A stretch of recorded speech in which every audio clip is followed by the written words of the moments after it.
Many organizations are thinking about like a growth mindset that is no longer working. I'm recommending thinking more about like the resilience so that you match your message towards a message that's resonating with them while they are thinking about, hey, how do we plan for all of this?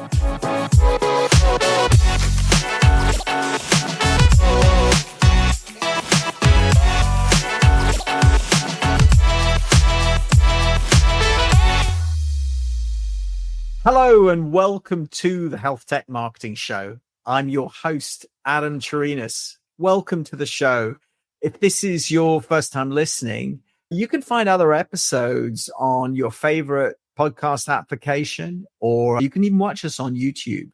And I hope you subscribe and stay up to date with our episodes. We've got new episodes coming out every week. I want to give a big thank you to our longtime sponsors, the wonderful people from HIMSS, and also our relatively new sponsors, the guys at Healthcare Now Radio. It's really wonderful having them also with HIMSS to help support the show. Today's episode is going to focus on one of the biggest issues going on in healthcare right now, and that's the whole area of resilience. The healthcare industry is struggling a lot. There's a lot of issues facing the industry, and we're going to dive into what this means for us as marketers, and in particular, what it means in terms of how we need to shift our messaging. And to help me with that, I've got my partner, our Chief Strategy Officer, the amazing Mark Erwich, to help discuss the topic. So let's get on with the show. Mark, welcome to the show. So excited to be here. Oh, always great having you on the show. I think most people know you, but for those who don't, tell everybody a little bit about your background. So originally from the Netherlands, came to the US about 25 years ago, spent most of my life in marketing and the last 20 years in healthcare technology. Really exciting space. Like, I love reading his talk twice a week. There's like, oh, what's new in this industry? It's always dynamic. And yeah, I worked for larger companies such as Nuance, as well as smaller companies such as Verado and anything else. And really excited to be part of this podcast.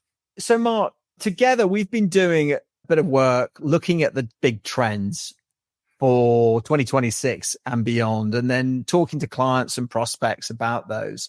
And there were some really interesting themes that come out of it. I think the way that you characterize it is like it is the perfect storm for healthcare, perfect being perfectly bad. Unpack that a bit. Yeah, it's getting close to crisis mode, I would think. Hospitals are struggling with their margins and their costs are increasing, whether that's non-labor, such as drugs and supplies, or whether that's labor. All of that is increasing. And so their margins are a challenge. At the same time, they have a clinician shortage to deal with, both short-term as well as long-term. RNs, I think within the next 5 years, the expectation is that 40% will leave their job. And then even more recently, this notion of physicians that are graduates from other countries come to the US and serve, and particularly in the more remote areas, these physicians come on an H-1B visa, and obviously there's a challenge there. And then I think what really has a major impact is the regulatory dynamics, right? It's one thing after the other.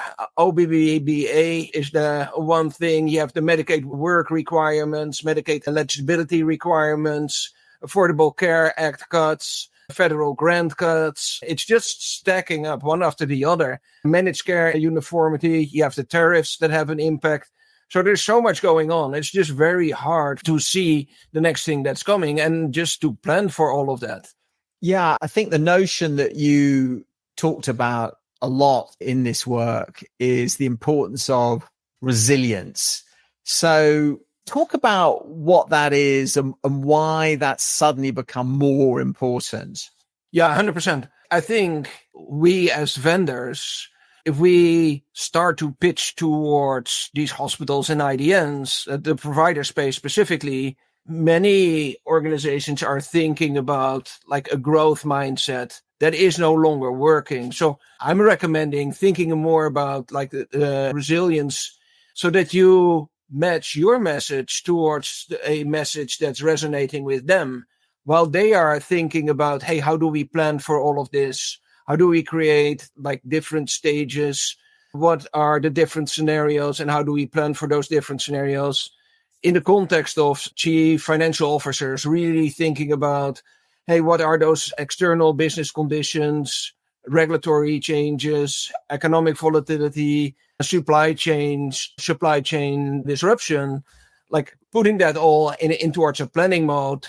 They're not thinking about, hey, let's grow. They're thinking about how do we plan for all of this and how do we prioritize cautious and strategic opportunities. And in that context, I think you're really finding what is a word that will resonate. So that's how we came up with that. So resilience is, if it was sort of kind of a personal situation, it's basically planning that things are just not going to get better anytime soon. And so you've got to change the way that you operate to get out of survival mode into a kind of a new operating mode that deals with the realities of the current market and the likelihood that things are going to get worse, not better. Is that the way of thinking about it? Partly, I would say preparedness for change. Most of it is worse. Not all of it is worse. Like there is some good things happening as well, right? So not create a complete doom scenario, but like AI is coming in. That's highlighted. It's addressing some of the labor concerns. So I think it's the constant change and being ready for yet another thing that's coming up and being prepared for that. Some of the state regulation, I didn't talk about that, but some of the state regulation may alleviate some of the problems that are, I wouldn't say created, but that are happening on a federal level. So there is ups and downs. It looks like more downs than ups, but it's definitely this being ready for change and creating an environment where decisions are made more careful. It's definitely thinking through what the impact would be. And that is then getting towards, well, it's starting with the CFO or CEO, but it's cascading down throughout the entire organization, the entire provider organization. So in terms of messaging, how should technology vendors think differently about what they say and what they don't say? I love that question, Adam. I was thinking, well, what are the things that we, and me coming out of the healthcare tech world as a marketing leader, we would say that today are not working anymore. Like disruptive innovation, like they're not waiting for that. That's the last thing they want, right? Or like a technical or feature focus. It doesn't connect with like the buyer outcomes or like the generic value statements. Like it needs to be very specific. And I would say connected not necessarily just to cost savings, but more towards margin improvements, because that's really like those are the terms that resonate. They being not just IT leaders, but also, and I think it's more coming from the financial side, they have seen too many times like an ROI model or a proposal that is promising cost savings. They're implementing the solution. The cost saving is not happening because it was, hey, this could be a reduction of two persons in your organization, but those persons are being reallocated towards something else because there's always so much pressure in the hospital world.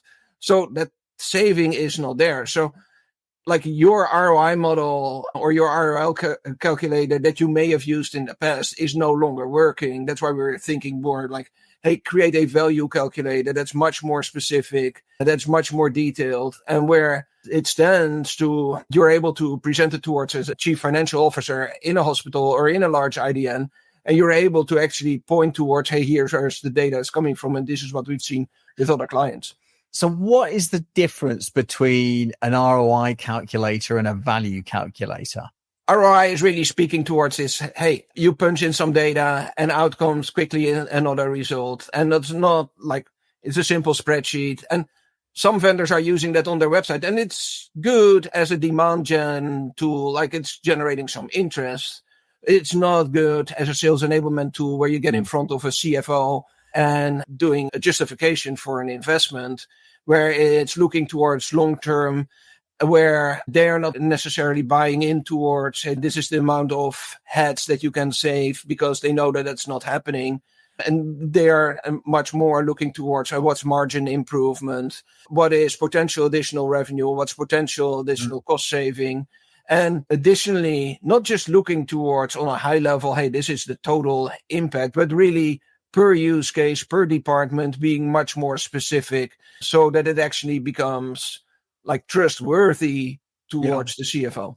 Yeah. When I had my own software company, something that we developed, it was more of a case study, but it was pretty convincing because what we did is we got really granular in showing the impact that our solution had on length of stay in the different departments, like how it was different in the surgery department versus in a different department, like the impact that it would have, say, on patients under observation versus patients in the surgical department.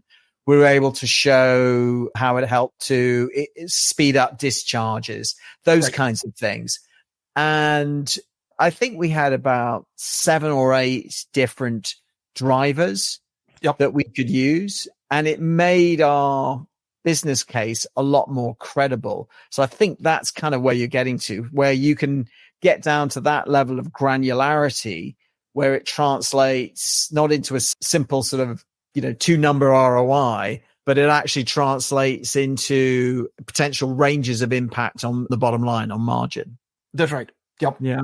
And then one other thing, and I run campaigns myself, we're talking a lot about growth because that's really where the market was. Like hospitals, IDNs, they did acquisitions. It was grow, and getting more patients in towards the systems and protecting those patients so that they would stay within network. But that concept of growth has softened somewhat. It's getting misaligned with, if you say resilience, well, focus on the hospitals that you have today and how can you maximize your margins there rather than expansion. So you need to think about that. How does that work? And then, so if those are the things that do not work, what are the things that actually work? And you mentioned resilience. I think that's a great word in this context. Stability, sustainability, operational excellence, risk mitigation. I think those are the terms that we really need to start thinking about and making sure that that is part of your messaging. One of the things that you've mentioned is that this is not just a messaging fix. It's not just about changing the headline on your website.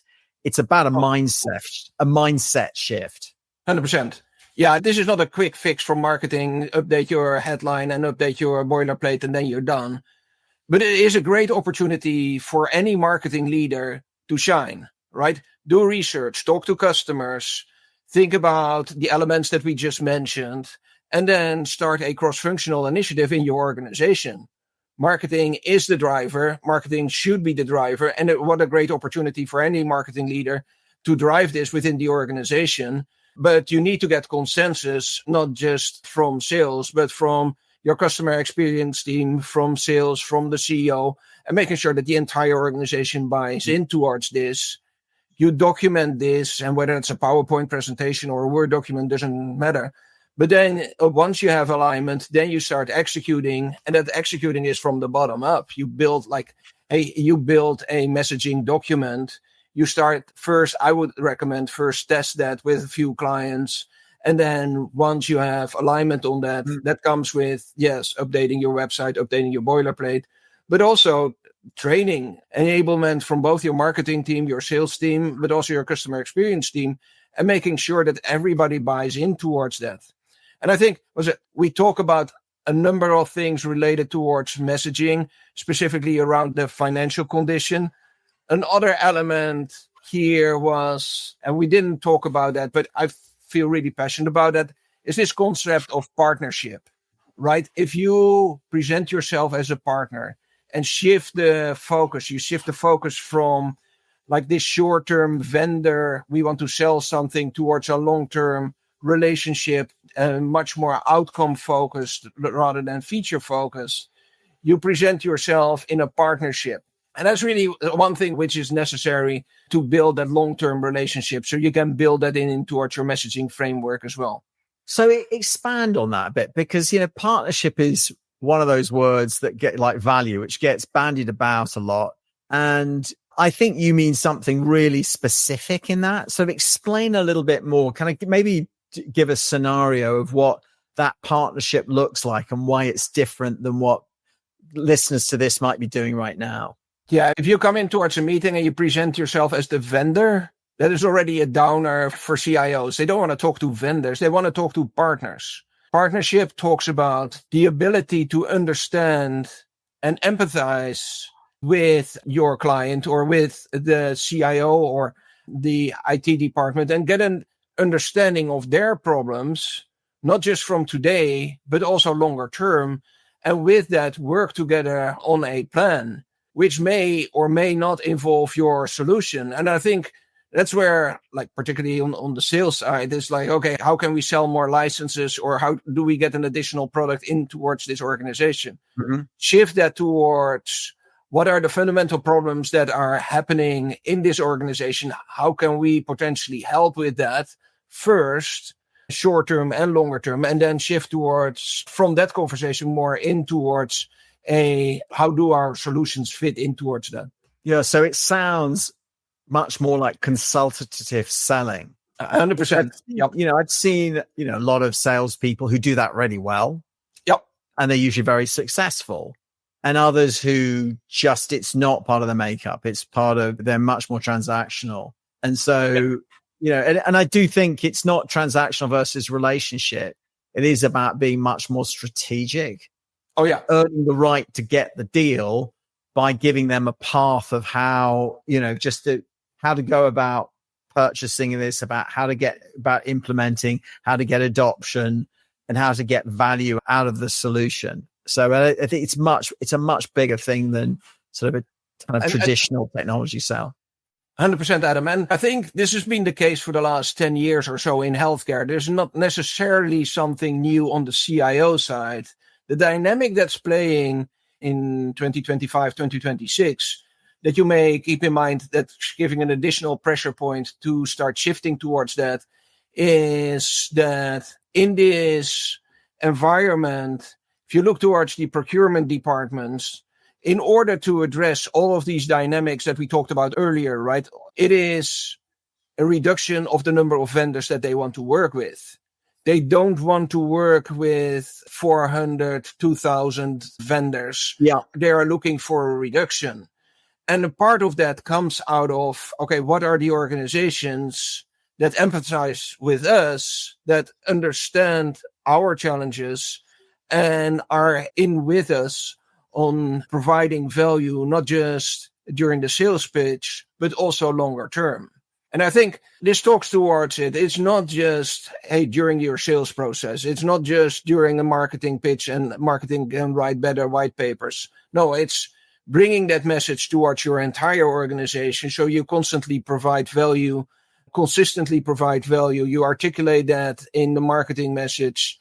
You document that during the sales process. You start making, and with that, you make sure that your customer experience team is actually capturing that, right? It may even include changes in the product, but you need to capture that and you need to present that back. That will connect you towards that true partnership, right? It's not just, hey, I'm changing my pitch and then they believe in me. No, it actually needs to happen. Otherwise they walk away. So bringing that back towards why that's so important right now. If your procurement department and if your CFO are all looking towards how do we reduce the number of vendors, they will focus on those ones that bring value to the organization, particularly now that margins are under pressure. So this is where that's all coming from.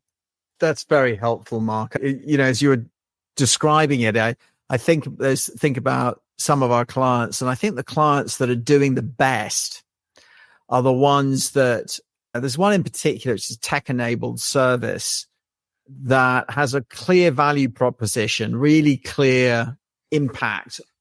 And a lot of it is about consolidation. So you can consolidate vendors down from 5 or 6 down to 1. So that's a really that's a simple value proposition. But the way that they sell is very consultative. And I believe they're really seen as partners by their customers. So I think that notion is very important. Mark, as we bring this thing to a close, what's one piece of advice that you've got for anybody listening to this? This is not a quick fix. I think this sounds simple. We're talking, for half an hour? This sounds simple. Hey, let's do this. But it is something that needs to be thoughtful. So as part of we're in November now. So as part of your 2026 planning, think about what are the right steps to do that. Who can we do this with? and where does it fit in towards your priorities. From my perspective, like this will be fitting in towards your top 3 priorities if you want to survive. Because I don't think this challenging situation that our customers, that IDNs and hospitals are facing, will go over anytime soon. This will stay on. So you need to shift in towards that direction. Messaging is critical, and making sure that you get buy-in from your entire organization is equally critical. You can't just like update your website, change the boilerplate, now have your like positioning being updated, but the rest of your organization doesn't buy in towards it. That's not going to work. No. And I think your notion, you mentioned this earlier on in the conversation, of taking the messaging out to your existing customers to see, using them essentially as a focus group, but also it's important they buy into it because they've got to validate it with new clients. And it also is going to help to reinforce why they should keep you as their vendor. 100%. Mark, thank you. I really appreciate the depth that you went into with this. And I always learn something by talking to you. And, and listen, I've heard you make the presentations about 20 times now, and I picked up some new things that I hadn't heard. So thank you. I appreciate it. Yeah, there's quite a lot to unpack from that conversation with Mark. I want to leave you with 4 key takeaways. So the first thing is, lead with resilience, not growth. Hospitals aren't chasing expansion like they used to. They're fighting to survive. So you've got to figure out a way to speak to their margin issues and how you can help them protect their margins, not so much help them grow market share. The second thing is, move away from the ROI fairy tale, or at least think about how to evolve it. CFOs don't buy these kind of simple spreadsheets. They need something a lot more substance. Mark talked about a value calculator. What that means is getting really precise and granular in how what you do makes an impact on the bottom line. The third one is about partnership and the notion that partnership beats product pitch. The vendors that are going to win in 2026 and beyond will be the ones that act like a strategic ally, not just a software vendor. And then the last one is, make your messaging a movement. This isn't about changing the headlines. It's about a company-wide mindset shift that starts with marketing, but ends with how you sell and the culture of how you bring your value to your customers. I hope that you find this useful. And if you enjoy this and you think that anybody else in your network will enjoy it too, you can do a couple of things. Give us a positive rating on your podcast app or on YouTube.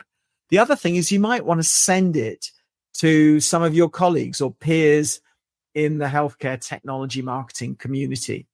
And then the last thought I want to leave you with is, if you want to have a chat more about this, I'd love to make myself available to you to talk about it. And you can book a call with me down below through the link in the show notes. There's nothing for sale. I'm just happy to have a conversation with you. If nothing else, just to be a sounding board. So with that, I want to thank you for listening and hope to see you on the next episode.